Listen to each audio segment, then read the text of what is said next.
ആന്യ പ്രേക്ഷകർക്ക് ഫ്ലവേഴ്സ് അവതരിപ്പിക്കുന്ന ദൈവത്തിൻ്റെ സ്തുതിപാഠത്തിലേക്ക് ഹാർദമായ സ്വാഗതം. ഇപ്പോൾ നമ്മളൊരു സിനിമ പിടിക്കുന്നു. ആ പ്രൊഡ്യൂസർ ഒരു സിനിമ പിടിക്കുമ്പോഴത്തേക്ക് ആ സിനിമയ്ക്ക് പേര് നിശ്ചയിക്കുക എന്ന് പറയുന്നത് വലിയൊരു ചർച്ചാ വിഷയമായി മാറിയിരിക്കുകയാണ്. അതെ, ഇപ്പോൾ ആൺദൈവങ്ങളുടെയും പെൺദൈവങ്ങളുടെയും പേരുകൾ വിവരാവകാശ പ്രകാരം ചോദിക്കുന്ന ഈ സമയത്താണ് ഒരു ചോദ്യവുമായി ഞാൻ മുന്നോട്ട് വന്നിരിക്കുന്നത്. എന്താണ് താങ്കൾക്ക് പറയാനുള്ളത്?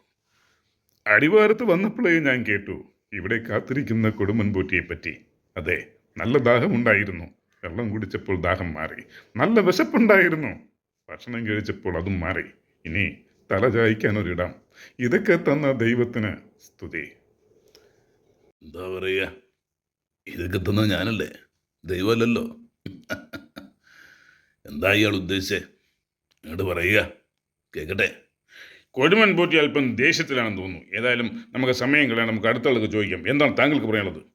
യഥാർത്ഥ ഒരു സംഭവം എന്ന് പറഞ്ഞാൽ ദൈവം എന്ന് പറയുന്നത് എനിക്ക് വിശദീകരിക്കാൻ പറ്റില്ല. കാരണം വെച്ചാൽ നമ്മളെല്ലാം ഗിഫ്റ്റ് ഓഫ് ദ ഗോഡാണ്. നമ്മളെല്ലാം ഗിഫ്റ്റ് ഓഫ് ദ ഗോഡാണ്. അപ്പോൾ എല്ലാവരും, എല്ലാ ചരാചരങ്ങളും, ഭൂമിയിലെ എല്ലാ ചരാചരങ്ങളും, എല്ലാ വസ്തുക്കളും ഗിഫ്റ്റ് ഓഫ് ദ ഗോഡാണ്. അപ്പോൾ അത് വെച്ച് നോക്കുമ്പോഴത്തേക്ക് ദൈവമുണ്ട്, അത് അങ്ങനത്തെ ഒരു സംഭവം ഉണ്ടെന്നാണ് എൻ്റെ ഒരു പ്രാർത്ഥന. അതാണ്. ഇനി ഞാനിത് പറഞ്ഞപ്പോൾ ഞാനും എയറിലേക്ക് പോകരുത്, എനിക്കത് പറയാനുള്ളത്. അപ്പോൾ ടീറ്റോം അതാണ് പറഞ്ഞത്. എന്നാൽ നമുക്ക് നമ്മുടെ പ്രിയപ്പെട്ട സഖാബിനോട് ചോദിക്കാം, എന്താണ് പറയാനുള്ളത്? ദൈവത്തെയും ദേവനെയൊക്കെ ഇഷ്ടമാണ്. എന്നാൽ ഇവരൊക്കെ ഉണ്ടോ, ജീവിച്ചിരിക്കുന്നുണ്ടോ എന്ന സാധാരണക്കാരുടെ സംശയം എനിക്കുമില്ലാതില്ല. അതുകൊണ്ട് ഇദ്ദേഹം നിങ്ങൾക്ക് നല്ല തരത്തിൽ വ്യക്തി വിവരണം നൽകും. നമസ്കാരം, ഞാൻ ജോൺ ബ്രിട്ടാസ്. ഞാൻ ദൈവമെന്നും ദേവനെന്ന് പറയുന്ന രണ്ട് പേരുകൾ മാത്രമേ പറഞ്ഞിട്ടുള്ളൂ, വേറൊന്നും പറഞ്ഞിട്ടില്ല. ഇത് കേട്ട ഉടനെ അദ്ദേഹം ചാടിയെടുത്ത് തൊഴുകയോടുകൂടി നിൽക്കുകയാണ് ചെയ്തത്. ഞാൻ അദ്ദേഹത്തിൻ്റെ പേരേ പറഞ്ഞിട്ടില്ല.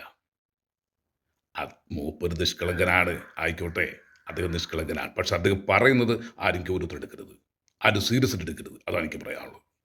അതുകൊണ്ട് ഇദ്ദേഹത്തിൻ്റെ ഞാൻ വയ്ക്കുകയും അറിയാം. ഞാനിവിടെ വന്നിരിക്കുന്നത് നിങ്ങളെയൊക്കെ ഒന്ന് കാണാൻ വേണ്ടിയിട്ടാണ്. എൻ്റെ ഹൃദയത്തിൽ ദൈവമുണ്ട്. ആ ദൈവം ഉള്ളത് കൊണ്ടാണ് ഞാനൊരു മനുഷ്യനായി മാറുന്നത് എന്ന് വിശ്വസിക്കുന്ന ഒരാളാണ് ഞാൻ. അത് വെച്ച് നോക്കുമ്പോൾ മാതാപിതാ ഗുരു ദൈവം, നമ്മുടെ കുഞ്ഞു മക്കൾക്ക് മാതാവിനോടും പിതാവിനോടൊക്കെ സ്നേഹവും ബഹുമാനമൊക്കെ ഉണ്ടാകണമെന്നുണ്ടെങ്കിൽ അവർക്ക് ദൈവവിശ്വാസവും ദൈവവിചാരവും ഉണ്ടാകണം. ഈ ശക്തിയെയും ഈ പ്രപഞ്ചത്തെയൊക്കെ നിയന്ത്രിക്കുന്നത് ദൈവം തന്നെയാണ്, അതിനൊരു സംശയമില്ല. ഇദ്ദേഹം പറയട്ടെ.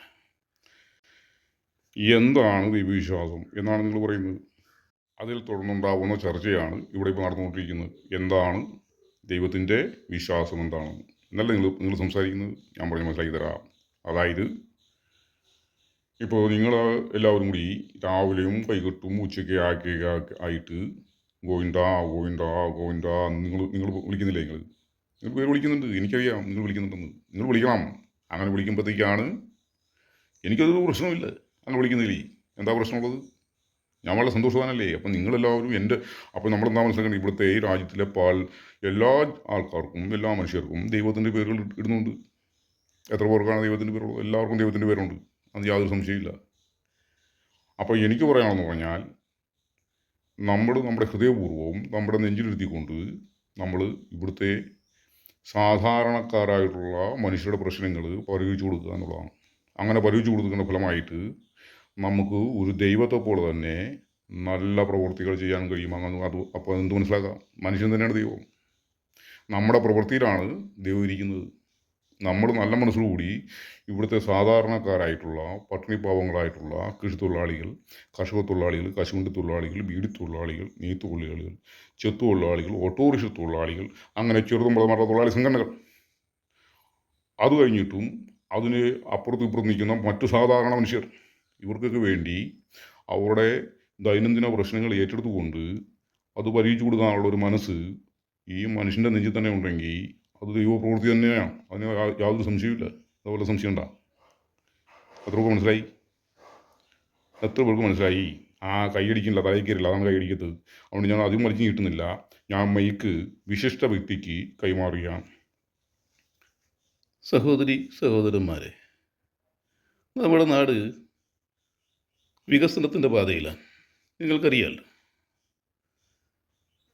ഇവിടെ ദൈവത്തെ പറ്റിയുള്ള ചർച്ചയാണ് നടക്കുന്നത്. നമ്മുടെ സംസ്ഥാനം മതനിരപേക്ഷത മുറുകെ പിടിക്കുന്ന ഒരു സംസ്ഥാനമാണ്.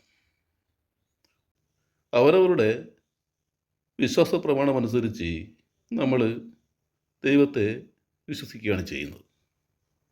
ഇപ്പോൾ യാതൊരുവിധ മതവും നോക്കാതെ എല്ലാവരും ഒരുമിച്ചാണ് ആഘോഷിക്കുന്നത്. അത് വെച്ച് നോക്കുമ്പോൾ നമ്മുടെ നാട് മതനിരപേക്ഷതയിൽ നിൽക്കുന്ന നാടാണ്.